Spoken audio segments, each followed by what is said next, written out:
Hi guys, it's Carol. How are you? I am pretty good. It's cold where I live today. Um, the high is supposed to be 28. It's 27 right now, and the wind chill is 15. The actual temperature is 27, but with the wind chill, the wind blowing, the wind chill temperature feels like 15 degrees. Whew. In that long video I did, one of my subs said she was trying to see the title of the book I was holding up. Well, I was holding it upside down. And I know she couldn't see it and backwards, So I thought I'd tell you what I'm reading. This series is called A Granny Reed Mystery. Granny Reed is a character in another series. G.A. Mckevett wrote a big series of books about Savannah Reed. She's a detective. Savannah Reed is Granny Reed's granddaughter. Well, this little series, Granny Reed is the main character. The first one, and I'm sorry, I know this will be backwards to you, is Murder in Her Stocking. I'm going to read you the blurb. Christmas has arrived in sleepy McGill, Georgia. But holiday cheer can't keep temperamental Stella Reed from swinging a rolling pin at anyone who crosses her bad side. And this season, there are plenty. First, an anonymous Grinch vandalizes a celebrated nativity display. For far worse, the scandalous prissy car is found dead in an alley behind a tavern. With police puzzling over the murder, Stella decides to stir the local gossip pot for clues on the culprit's identity. Turns out, Prissy held a prominent spot on the naughty list, and suspects piled up like presents on Christmas morning. Unfortunately, the more progress Stella makes, the more fears she must confront. With a neighbor in peril and the future of her beloved grandchildren at risk, Stella must somehow set everything straight and bring a cunning criminal to justice before December 25th. This author also writes under the name Sonia Massie, M-A-S-S-I-E. It says she's authored over 60 books ranging from cozy mysteries to historical romance to nonfiction works on the history of Ireland. I'm enjoying this. I read this one. Then I read this one, Murder in the Corn Maze. This is also Granny Reed. I know you can't read it, but here's the list of Savannah Reed books, titles that she's written. I mean, there's a lot of them. Okay, on this one, it doesn't take cash, just some good old-fashioned creativity to turn a pillowcase into a ghost costume or a trash can into a suit of armor. So, even if she has to stick to a budget, Stella Reed always makes holidays like Halloween memorable for 12-year-old Savannah and the rest of her grandchildren. After joining the other townspeople for trick-or-treating and the annual parade down Main Street, Granny Reed and the kids head to Judge Patterson's antebellum mansion, where a corn maze awaits. Most of the youngsters are too terrified to make it all the way to the middle. It's lucky for them, because Savannah and Granny get there. It proves to be even scarier than they expected.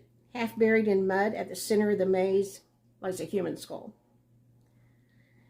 The grisly discovery uncovers a mystery that stretches back decades, and it seems to be related to the long unsolved murder of Granny Reed's own part Cherokee mother. After all this time, the culprit may be long gone or still hiding among them. It'll be up to Granny Reed to dig into this southern town's history and a mess of old family secrets. I liked this one too.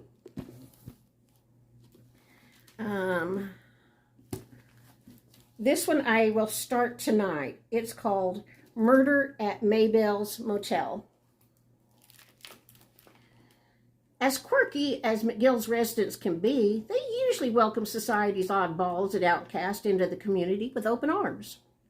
But the three members of the lone white wolf pack are a different story.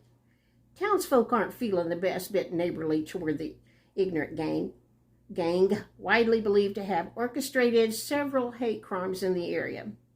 When the small group's irredeemable leader, Billy Ray Sonner, is found dead in an abandoned motel, most assume it was the result of an accidental overdose. An unfortunate yet predictable end for a man who lived the way Billy did.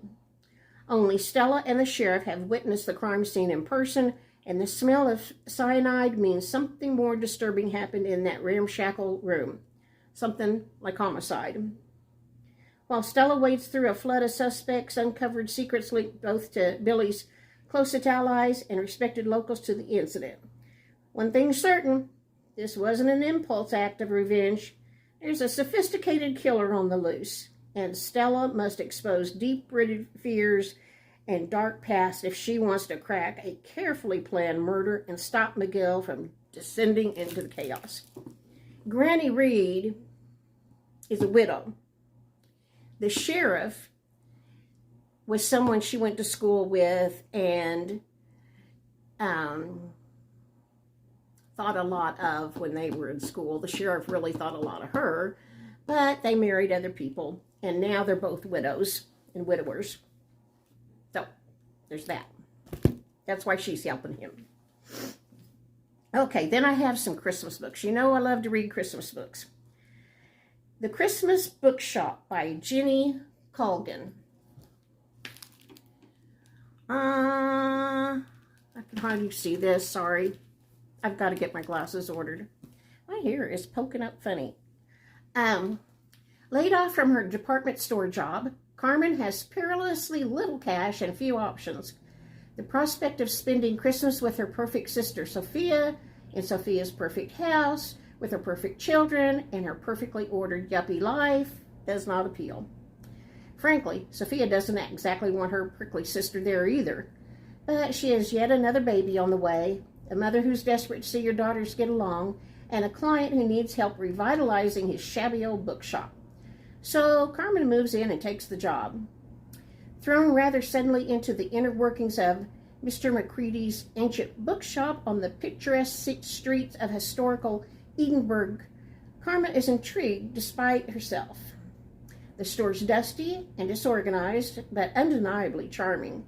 Can she breathe some new life in time for Christmas shopping? What will happen when a famous and charismatic author takes a sudden interest in the bookshop and in Carmen? Will the Christmas spirit be enough to help heal Carmen's fractured family? I've not read it, so I can't tell you anything about it, but on the back, the Sunday Mirror says, "Will lift your spirits." Gorgeous, glorious, and uplifting, said another person. Irresistible, naturally funny and heartwarming, a sheer delight from start to finish. Then this one is by the same author. I don't know if it's a series about the same people because I haven't read it yet. And I haven't read the blurb either, so... Oh, she's written a lot of books too. Jenny Colgan. Let's see if there even is a blurb. Oh, then here's some more books that she's written on this page.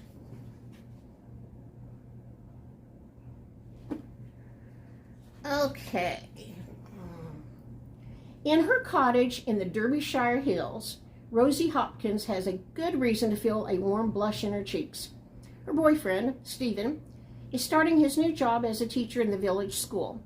Her sweet shop and confectionery has been restored to its former glory, and she has a new puppy.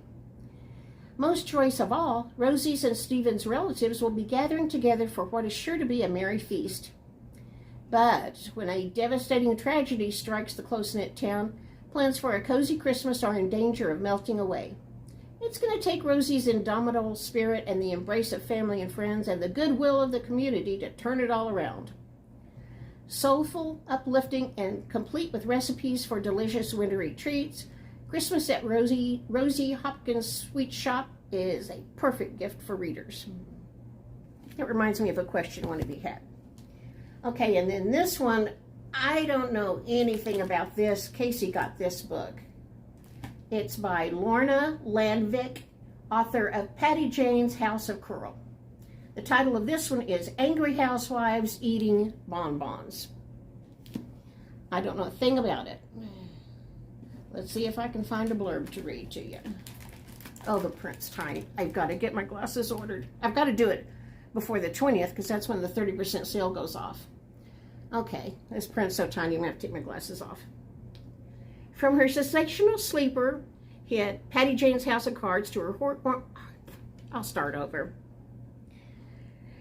From her sensational sleeper hit, Patty Jane's House of Curl, to her heartwarming novel, Welcome to the Great Mysterious, Lorna Landvik has captured readers everywhere by her skillfully balancing hilarity with pathos and bittersweet insights with tender truths. Now she returns to her beloved, eccentric stomping ground of a small town, Minnesota, where the most eclectic and engaging group of women you'll ever meet share love, loss, and laughter. Sometimes life is like a bad waiter. It serves you exactly what you don't want. The women of Freesia Court have come together at life's table, fully convinced that there is nothing good, coffee, delectable desserts, and a strong shoulder can't fix. Laughter is the glue that holds them together and the foundation of a book group they've called AHEB, which stands for Angry Housewives Eating Bonbons, and an unofficial club that becomes much more, becomes a lifeline. The 5 women each have a story of their own to tell. There's Faith, the newcomer, a lonely housewife and mother of twins, a woman who harbors a terrible secret that has condemned her to living a lie. Big, beautiful Audrey, the resident sex queen who knows that with good posture and attitude you can't get away with anything. Who knows that with a good posture and an attitude you can get away with anything. Merritt, the shy, quiet doctor's wife with the face of an angel and the private hell of an abusive husband. Carrie, a thoughtful, wise woman with a wonderful laugh and as deep as Santa Claus with a cold. Who knows the greatest gift appears after life's fiercest storms. And finally, Slip, activist, adventurer, social changer, and tiny spitfire of a woman who looks trouble straight in the eye and challenges it to arm wrestle. Holding on through 40 eventful years, through the swinging 60s, the turbulent 70s, the anything goes 80s, there's nothing impossible 90s. The nothing impossible 90s. I'm sorry, I can't read. The women will take the plunge into the chaos that inevitably comes to those with, let's see, the timidity to be alive and kicking. Angry Housewives Eating Bonbons depicts a special slice of American life, of stay-at-home days and new careers, children and grandchildren, bold beginnings and second chances, in which the power of forgiveness, understanding, and the perfectly timed giggle fit in as the CPR that mends broken hearts and shattered dreams. Once again, Lorna Landvik leaves you laughing and crying as she reveals perhaps the greatest truth, that there is nothing like the saving grace of best friends. Okay, Casey's driving up. She's been to get her shot and go to the grocery store. I don't know about this one. There may be a lot of sex in it because there's a sex scene. I don't know. Sorry, I got to get the dogs. I'm back. I don't know what's going on with my hair. I just got out of the shower not so long ago. Casey just got home. She went to the little town south of us to go to their Walmart. And she said gas was $2.89. It was $2.99 when she got to Walmart. So she was going to do her shopping and then go get gas. And by the time she'd done her shopping, it had gone down to $2.89. So that's good. Anyway, that's the books I have to read and the 2 that I have read. What I'll put on hold next after I read these will be all Christmas titles probably. And another sub asked me, where do I get these recipes? I wonder if she thought they were weird, which is okay. You know, different parts of the country eat different things. But where I get my recipes mostly are from my sister. She's an excellent cook and cooks all kinds of things. She sends me recipes all the time. And I didn't learn how to cook from my mom. Nothing. And then I get, when my kids were little, I took Family Circle, Woman's Day, and Good Housekeeping magazines. And there were recipes in there. And then I've got a lot of recipes from friends. Like at work when we'd have a potluck, everybody would share the recipes they brought. And then I get a lot from Pinterest. I love Pinterest. I spend way too much time on Pinterest, just looking at everything, just everything. I love the internet.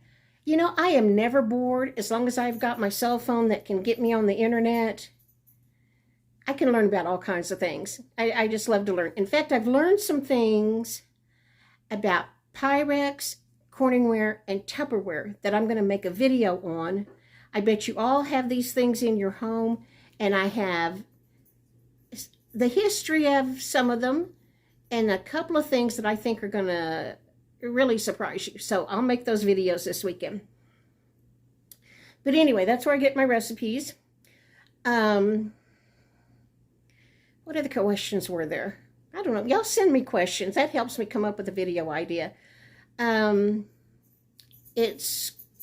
don't know if I told you it's cold here. It is cold.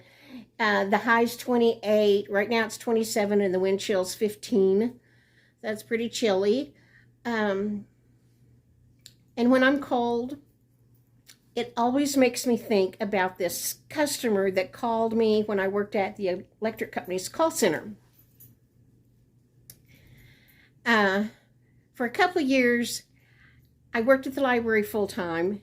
I'd get off at 6, go through McDonald's drive-thru and get a Coke and McChicken sandwich, except I didn't want anything on it. I always told them dry, so it was just bread and chicken.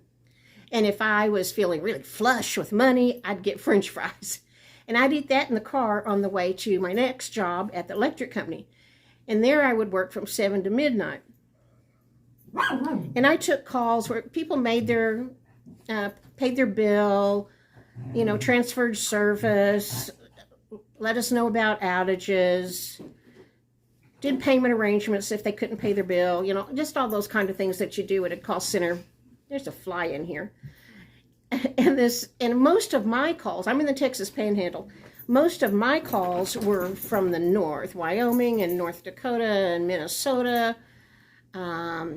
the northern part of Colorado. They were all up north, the north part of our country, where the winters are pretty snowy, filled, and cold. And this one day, this man called. And he said, my electricity is out. I told him, yes, sir, we understand that. We'll get it restored as soon as possible. Our estimated time for restoration is blah, blah, blah. He said, you don't understand. I'm from California. I'm in Aspen, Colorado. I'm not used to being cold. Well, Aspen, Colorado is at the top of the Rocky Mountains. It's a ski town. The condos and houses and things you ski out of the house right to the ski trail. They have a lot of snow and it gets cold up there. And when we were having a blizzard up there that day, and when there's a blizzard, the electricity lines get coated with ice and they snap. To fix that, a crew of people from the electric company have to go out in the blizzard and replace those lines. When a lot of lines are down, I mean, it's not something they can just push a button at the office and fix, and it takes the crews a while to get all that done, and electricity won't be just restored until they do. But every time I'm cold, I just laugh about that guy. He said, look, you don't understand. I'm not used to being cold. Oh, well, let me get that turned on for you right now. Oh, goodness gracious. This is Friday the 18th, I believe. So the weekend's here. Not that the weekend is any different than another day for me. I'm trying to get my apartment cleaned up because the kids will be here next week. Probably just for Tuesday and Wednesday because they're all going to my kid's dad's house for Thanksgiving. And I don't know about the rest of the weekend, what's going on. But anyway, Casey and I bought everything for our Thanksgiving meal here. Casey will be at her dad's as well. All my kids will be there except the one that lives in Seattle. But I will cook a Thanksgiving meal either Tuesday or Wednesday and make the things that Taylor requested, and we'll have a good time. And then on Thanksgiving Day, I will read my books and be happy as a clam, eating leftovers. What else is going on? Casey, do you know anything? I got a job. I have no idea what she said. I'm deaf and can't see. I went to the optometrist. Did I tell you that? I went to the optometrist a week ago Friday. Oh my gosh, I've had an entire week I could have ordered my glasses. What did I do all week? Good gracious, what did I do all week? I don't know. Anyway, she gave me the prescription and I ordered my glasses from Zenni. I know I told you this. So I've been looking at frames on Zenni, trying to pick out a pair I want to order. You can heart the ones that you want to consider. There's like 2,000 frames. So I had 21 hearted, and then I went back through them and I picked out the one I decided I wanted to order. They were this frames. I wanted something different. I know I told you that. I wanted red or blue or I don't know, something different, but I'll end up with just plain old tortoiseshell, I'm pretty sure. Because the ones I really like were the wire framed, and my lenses are way too thick to have wire lens. In fact, you have to put your prescription in and it tells me which ones I can buy because my lenses are so thick. So I've got to get that done because tomorrow's the 20th and the 30% sale goes off. Oh, Casey. We can do it now. We can do it.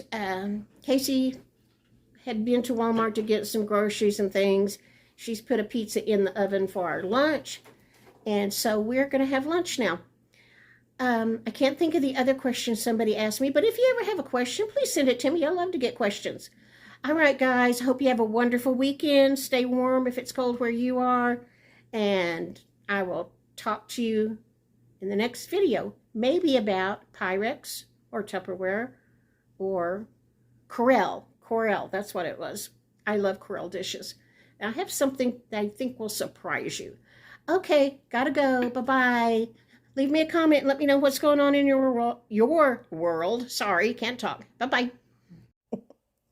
It may be cold outside and pretty cool in the apartment, but my dogs are okay. This is Molly down here in her blanket. That's my daughter's dog, Andy. She's gone to get her allergy shot, so I'm babysitting Andy. And there's Toby. This is where they spend a lot of their time, on my couch with their blankets.